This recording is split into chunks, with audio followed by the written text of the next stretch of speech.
Fala, meus amigos e amigas são paulinos, estamos aqui trazendo esse pós-jogo do São Paulo após essa grande vitória contra o Internacional lá em Porto Alegre pelo placar de 2-1.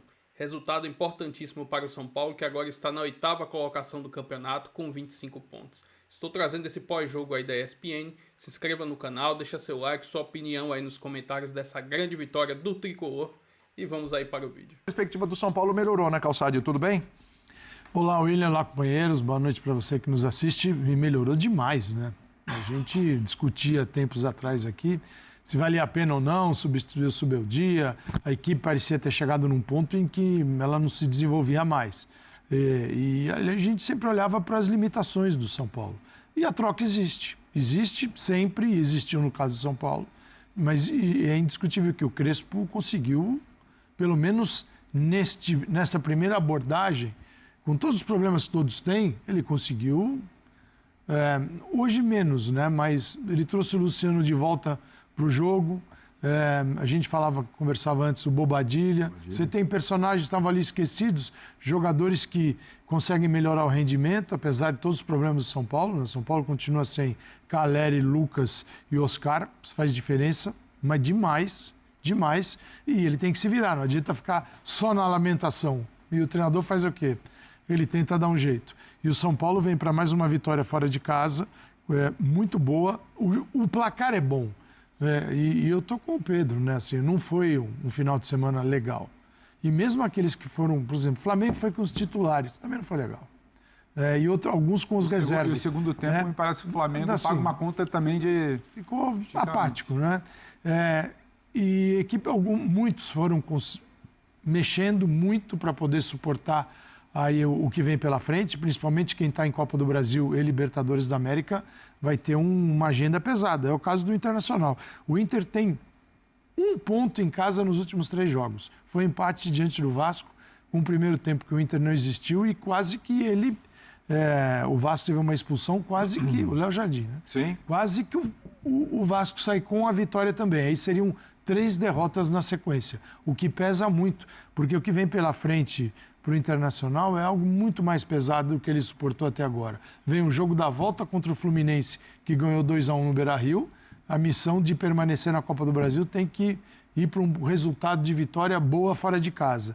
Depois ele tem o Bragantino fora de casa, o Red Bull que está precisando também de um momento, de um alento, porque está em baixa no campeonato. Aí vem o Flamengo pela Libertadores da América. Então, se não está bom agora, vai ficar pior. E aí você sabe como é que as coisas funcionam no futebol. Hoje, um público pequeno, frio, muitas vaias, meio que fica aquela coisa em torno do Inter, mas não é só o Inter, é que o jogo acabou agora. Sim. Então nós estamos focando nesse, mas também não foi uma grande partida. O São Paulo foi chutar gol pela primeira vez depois dos 30 minutos do primeiro tempo. Também não foi assim, uma coisa espetacular. Mas foi eficiente, mas né? ele foi ali. Acho que o Birner toca num ponto importante, né, Jean? É um São Paulo que está tendo eficiência. Quando teve que fazer. Né? Quando teve aquela vitória sobre o Corinthians que foi com sobra. Isso é mérito, hein, né? William? Sim, claro. Tem gente que cria um tempo inteiro, um jogo inteiro, e a gente chega aqui e senta o problema desse time é botar a bola pra dentro. Exatamente. A gente vai falar de um time daqui a pouco que tem muito mais peças, muito mais opções, é melhor que o São Paulo, que é o Flamengo, e que está faltando eficiência em muitos casos. Né? Em muitos momentos está faltando essa eficiência para o Flamengo. Para o São Paulo, acho que é uma palavra que o Birner usou aqui que é bem correta, é eficiência, né? São Paulo está sendo eficiente porque a gente sabe as dificuldades para juntar esse time todo aí em frangalhos aí por causa de lesões e tudo, né? Tudo bem? Tudo bom, William? Boa noite para você, boa noite a todos. É isso, eu acho que assim, e a eficiência, evidentemente, ela tem a ver também com um nível de concentração, de dedicação grande nos jogos. A diferença hoje, para mim, foi o São Paulo errou menos. O São Paulo, assim, o Internacional falha feio nos 2 lances de gol, né? Então, o Arboleda, ele cabeceia com 5 jogadores do Internacional ali a cerca de 1 metro ou menos dele. O Internacional depois, o São Paulo no segundo lance também tem jogadores com uma liberdade muito grande ali, o Luciano para desviar e depois o Bobadilha para participar da jogada e para finalizar, para fazer o gol. São liberdades que o São Paulo não concede aos seus adversários e não tem concedido. Então é um time sempre muito ligado, é um time sempre... Hoje acho que teve uma falha ali do Bobadilha no primeiro tempo, que ele acabou permitindo ali uma chegada do Inter. De resto... Antes do gol. Isso, antes do gol. O Inter não faz. Exatamente. Então, assim, ok, o Inter não aproveitou a chance, talvez na única falha do São Paulo no jogo, e o São Paulo não falhou mais. E aí, num jogo como esse, eu concordo plenamente com a análise do Birner, foi um jogo muito parelho, muito igual, e aí o Roger pode até vir usar os números, porque é impressionante, eu fui até conferir, né? Nos últimos 3 jogos, esses 3 jogos em que ele consegue 2 derrotas e 1 empate, o Inter, ele finalizou mais a gol nos 3, ele teve mais expectativa de gol, mas assim, ele falha muito também. E quando o adversário não falha, você vai ter dificuldade de chegar, porque o Inter hoje não é um time que consiga produzir, que consiga criar. Hoje também, para mim, com uma decisão discutível do Roger, essa priorização de Copa do Brasil, ainda mais depois que você perde um jogo em casa e você poupa jogadores no Campeonato Brasileiro, precisando se recuperar, porque o Inter é isso. A gente sabia que se o Inter perdesse hoje mais uma vez, a reação da torcida ia ser a que foi durante o jogo, ia ser a que foi ao final do jogo. Então, acho que, acima de tudo, o Inter precisava pensar no jogo de hoje. O Inter é aquele time que precisa mesmo pensar jogo a jogo. Não adianta ficar, ainda mais que você perdeu o jogo de ida na Copa do Brasil. Então, poupar, escalar um time misto como o Internacional fez hoje, eu, neste caso, discordo. Acho que a gente vai poder discutir isso para quase todos os times, né? Tem muita gente, inclusive, discutindo, mas o Flamengo colocou os titulares, poupou Arrascaeta e Jorginho e não conseguiu vencer o Ceará. Ok, vai acontecer, mas aí você discute este caso especificamente. Só que a gente parte do pressuposto que qualquer time com a sua equipe mais forte tem mais chances de ter um melhor resultado. Claro.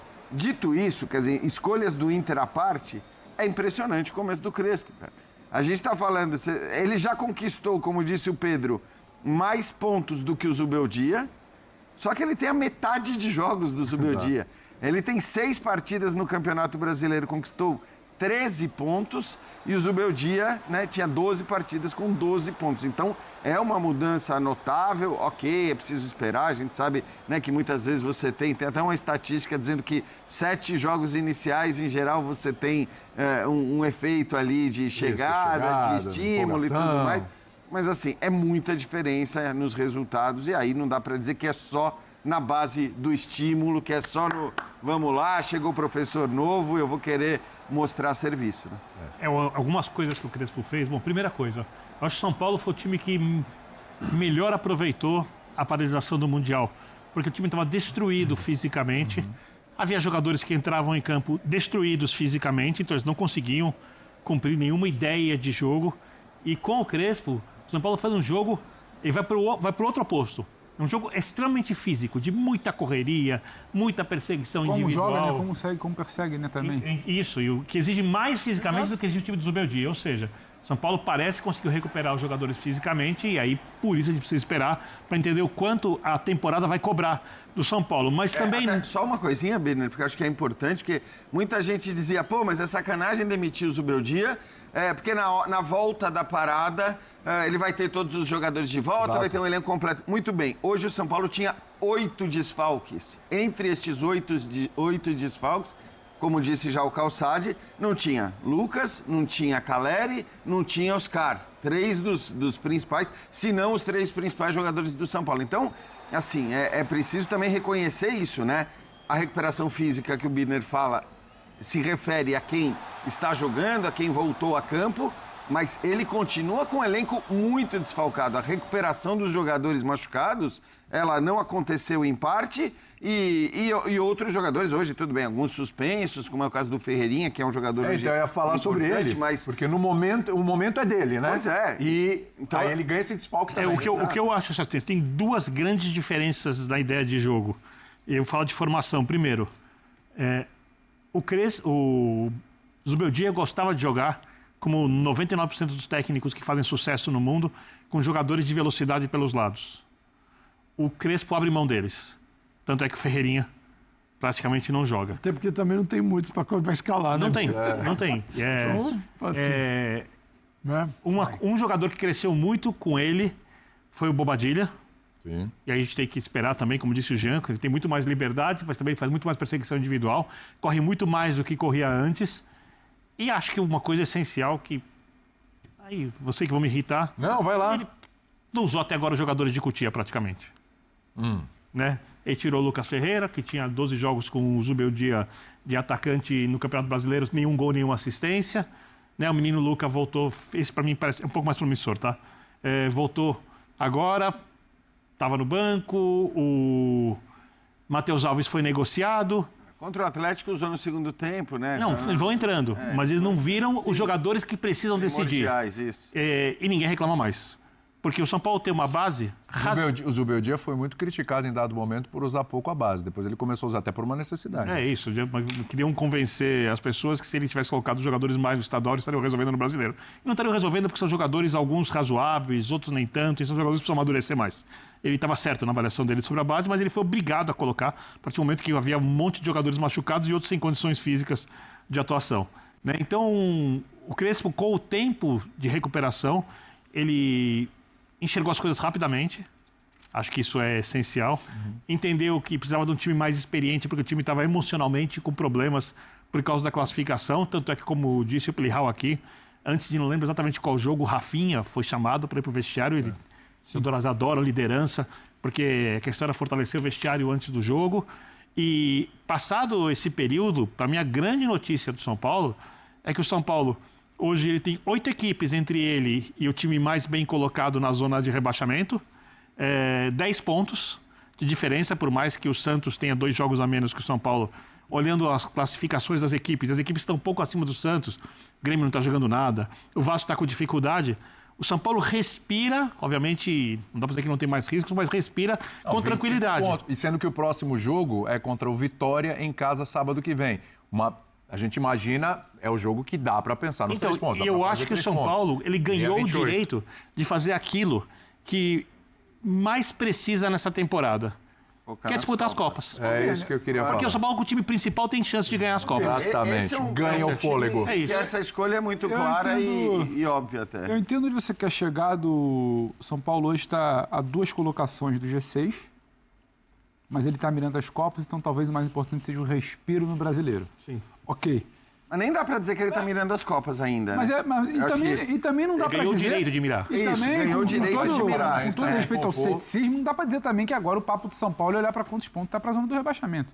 Se a gente está falando de um time que está se fortalecendo, que se mostra competitivo, que quando o jogo apresenta poucas chances a ele, ele é letal. Ele consegue vencer um Inter no Beira-Rio. Eu não acho que eu estou aqui falando de São Paulo no meu balaio de Vasco e Santos. Em princípio, eu acho o seguinte... O São Paulo não tem como disputar uma posição melhor no campeonato, pode até conseguir, mas aí o outro tem que errar muito. Quando não dá para disputar com o Flamengo, Cruzeiro, tá Palmeiras... Com 25. Não dá para. Eu não estou nem olhando para a pontuação. Não, mas tudo de bem. 27. Não dá para brigar com o Flamengo, Cruzeiro, Palmeiras e Botafogo. Esses quatro times, assim, mas assim, com elencos muito superiores que o do São Paulo. Tá. Muito melhores. Tudo bem. O Bahia, que não tem Copa Libertadores, não tem nada que possa tirar o foco do Bahia tanto assim. A Copa do Brasil. Tem a Copa do E Brasil. a Copa do Nordeste. Tá... Vai, inclusive, ter a semifinal e provavelmente pega o CSA. Não, pega o CSA ou Confiança se for a final. Tem grande chance de disputar, mas é óbvio que o Bahia vai mirar com prioridade a vaga na Libertadores via Campeonato Brasileiro. E tem uma tabela um pouco mais tranquila que o São Paulo. Daí em diante, Pedro, eu até acho que você tem razão. Tá? Eu acho que o São Paulo, dali em diante, o São Paulo até pode brigar com outras equipes. Por exemplo, o Atlético tem um elenco melhor que o São Paulo, mas pode esse balaio que escorregou, pintou uma vaga ali no colo, subiu uma posição, 2. É que o São Paulo tem que jogar jogo a jogo no Brasileiro, mas o São Paulo tem que olhar para a Copa do Brasil e para a Copa Libertadores. Isso aí tá posto. Mas onde o São Paulo, com o time principal, pode brigar pelo título, mesmo não sendo a melhor equipe. Meu ponto é só que o papo de São Paulo não é o 16º colocado. Então, tudo bem. É verdade, eu conto Não, já não é mais, já foi. Não tem mais. Essa discussão acho que não existe só mais. O que joga, mas ela 16º, 17º. Mas ela precisava deixar de existir para que o São Paulo pudesse, e agora pode, dizer. Já foi realidade. Ela já foi realidade. São Paulo hoje porque eu falei, a grande notícia é que o São Paulo tem 10 times entre ele. 8 times entre ele. A gente, obviamente, a gente se baseia muito, e vai se basear sempre muito na tabela, para dizer o que tem que ser prioridade ou não tem que ser prioridade. Eu acho errado se basear na tabela, muitas vezes, ou mais, num resultado de um jogo para dizer que o time foi bem ou foi mal, que é algo que acontece muito no comentarismo esportivo. Ah, ganhou, foi bem, perdeu, foi mal. Nem sempre é assim. Agora, a tabela, ela tem que ser considerada para você definir as suas prioridades. Então, se você está a 2, 3 pontos, tenha um elenco bem melhor do que os times que, teoricamente, deveriam brigar por rebaixamento. E eu sempre falei isso. Para mim, esse papo de que o São Paulo tinha elenco para brigar, para não cair, nunca fez sentido algum. Não fazia sentido algum. Agora, o São Paulo estava lá embaixo. E o São Paulo tinha que se preocupar com isso, porque a gente já viu um monte de elenco que não faz sentido algum cair, ser rebaixado no Campeonato Brasileiro. Isso já aconteceu com um monte de... Eu quero te dar um exemplo, Jean, que eu acho que é muito, para mim, um divisor de água. Eu sei que algumas pessoas não vão se incomodar com o que eu vou falar. A vitória do São Paulo contra o Corinthians no Morumbi. Se o São Paulo não ganha do Corinthians no Morumbi, o São Paulo mereceu ganhar, jogou melhor, etc. O São Paulo estava uma posição acima da zona do rebaixamento. Eu acho que nada do que aconteceu depois teria acontecido. O São Paulo ali afundaria emocionalmente e para sair da areia movediça, ele até podia conseguir, mas ele ia penar. Eu não sei. Dali em diante, o São Paulo virou a chavinha. Isso eu nunca sei, mas enfim, de qualquer maneira... Assim, contra o Corinthians parece que foi um estímulo, uma questão da confiança. Tudo bem, a qualidade do jogo, do resultado, do estádio lotado, a torcida cantando. Mas a gente já viu muitas vezes também você ganhar um clássico, imaginar que tudo isso vai acontecer, dizer que é divisor de água e as águas não virarem. Assim, então, o que eu quero dizer é, o fato é este. Hoje, o São Paulo é um time para mirar G6 ou até G4, se for muito ambicioso, né? E não para pensar em briga contra o rebaixamento. Ainda assim, eu tô com o Birner nessa, olhando principalmente ali para o potencial dos 4 primeiros. E para as chances reais que o São Paulo tem nas Copas com os seus melhores jogadores, eu acho que no caso do São Paulo, a escolha por Copa, ela faz todo sentido. Assim como eu acho que faz todo sentido, e aí a gente vai falar, mas assim, o Felipe Luiz fazer o que ele tem feito, de olhar para o brasileiro e falar, cara, eu tenho o melhor elenco, eu vou escalar os meus melhores no brasileiro, não vou deixar nunca o brasileiro em segundo plano, porque aí eu vou levar com o melhor elenco, porque essa é a lógica dos pontos corridos. E o Flamengo, né, não ganha um bom tempo, entre aspas, o Campeonato Brasileiro, justamente por não ter tido esta mentalidade. Ainda que hoje tenha perdido 2 pontos contra o Ceará, mas não era um jogo fácil. Agora para o meio de semana, sim, vamos lá. Então o São Paulo agora ele ganha meio que um fôlego para pensar nas Copas. Ele sai de uma situação que era a briga contra o rebaixamento no Brasileiro, já pode olhar um pouquinho mais para cima. Também acho que a realidade não é mais essa briga, mas ele olha para as Copas. Então faz o que agora? Porque no meio de semana tem o Atlético Paranaense, ele tem a vantagem, ele venceu aqui por 2-1. Em primeiro lugar, entende que esse papo não está resolvido ainda contra o Atlético. Tá. Porque o segundo tempo acabou deixando o confronto minimamente alerta, digamos assim. Então vai de novo com força máxima e joga com força máxima o brasileiro no final de semana que vem também para chegar aos 28 pontos ali, é o Vitória em casa, é para fazer 3 pontos. O que vai condicionar ele vai mexer contra o Atlético Nacional. Depois, ele vai mexer. O elenco está limitado ainda, tem muita gente fora. Ele vai mexer contra o Atlético Nacional, contra o Vitória no Morumbi. No dia 9, porque tem no dia 12 o Atlético Nacional. É isso que eu acho. Então também. É nesse jogo aqui que ele vai baixar um pouquinho. E eu acho que ele já dosa no intervalo do Atlético Paranaense, dependendo de como tiver a brincadeira. Quem precisar, ele já vai mexer. E porque é viável. É viável. Porque assim, se fosse um clássico, Palmeiras, era outra conversa. Isso, exato, porque é viável. Eu acho que primeiro, a situação do São Paulo lhe permite agora ter um olhar mais especial para as Copas. Segundo, o próximo jogo pelo Campeonato Brasileiro é em casa contra o Vitória, que ainda que poupe algumas peças, acho que o São Paulo tem condição de vencer. Terceiro, como disse o Calçade, depois você tem no meio de semana um jogo de Libertadores, que aí não tem jeito, ninguém vai poupar em ocasião alguma mata-mata de Libertadores. Então acho que tudo... E quarto, o jogo contra o Atlético Paranaense é um confronto aberto. Tivesse o São Paulo metido 3-0 no Morumbi, eu acho que a coisa talvez mudasse. Até o Atlético ia poupar, porque o Atlético está subindo na Série B também. O Atlético poupou, esse fim de semana também poupou contra o São Paulo, né? Então, assim, eu acho que tudo isso vai fazer talvez com que ele mexa mais com a vitória. Ele vai controlar a minutagem meio de semana e próximo fim de semana, porque não vai controlar nada, mata-mata de E Libertadores. aí vai ser um grande teste, porque eu vou citar o Banco de São Paulo de hoje. Cara, sem brincadeira, olha a tela que estava aberta. Eu ia exatamente fazer a mesma coisa que você. É o Tapia, que não provou ter condição de titular. Vai lá, fala. Pablo Maia, que se tiver recuperado, briga por vaga de titular. O Luan, que voltou recentemente, a gente não sabe se consegue jogar. Lucas Ferreira, que não conseguiu jogar bem nessa temporada ainda no Campeonato Brasileiro. O goleiro Yang, Jandrei, que jogou contra o Atlético Paranaense. Patrick, Mike, Negruti, Luca, Henrique Carmo e o esquecido Randineno. E aí, Não tem banco. E aí, só para reforçar, Birner, o banco, né, poderiam estar no banco se estivessem em condições e não estivessem jogando.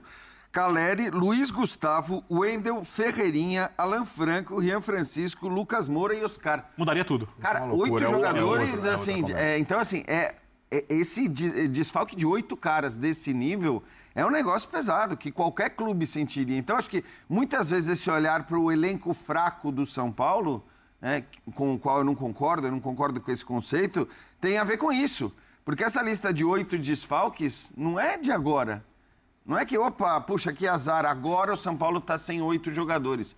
O Zubeldia passou, se você for pegar os jogos dele e o número de desfalques que ele teve durante a primeira parte Na Libertadores, né? Exato, ele teve sempre um monte de desfalques. Mas, exemplo, os é últimos bom que 3 você jogos diga, do Brasil. o Crespo com 8 desfalques está fazendo. Os últimos 3 jogos do Brasil. Vou trazer aqui mais algumas informações aqui dessa vitória do São Paulo lá em Porto Alegre pelo placar de 2-1. Estou trazendo aqui a quantidade de finalizações da equipe do São Paulo durante essa partida, né? O São Paulo finalizou 9 vezes, 4 delas no alvo. 8 finalizações do São Paulo foram de dentro da área. Curioso isso, né? Geralmente ali é bem equilibrado, às vezes um pouco mais até de fora da área, mas aconteceu isso. O São Paulo teve 8 finalizações de dentro da área e somente uma de fora da área. Já ele cedeu ao Internacional 11 finalizações. 4 finalizações do Inter foram no alvo. Além disso, 5 finalizações do Inter foram de dentro da área e 6 finalizações de fora da área. Enfim, um excelente resultado lá em Porto Alegre mostra a evolução do trabalho de Crespo. Realmente foi muito importante essa parada do Mundial e essa troca de treinador. Porque assim, eu não acredito que Zubeldia ia conseguir fazer o time evoluir do jeito que Crespo está conseguindo neste momento. Mas enfim, baita resultado. Agora a equipe vai focar nesse jogo da volta contra o Atlético Paranaense no meio de semana. Leva uma vitória de 2-1, joga por um empate lá para se classificar. Vamos ver como o Crespo vai montar o time. Será que ele vai mesclar? É campo sintético? Vamos ver como ele vai preparar aí para esse jogão, para quem sabe garantir vaga para as quartas de finais e já entra mais um dinheirinho que o clube está precisando. Se inscreva no canal, deixa seu like, sua opinião aí nos comentários e até o próximo vídeo. Valeu!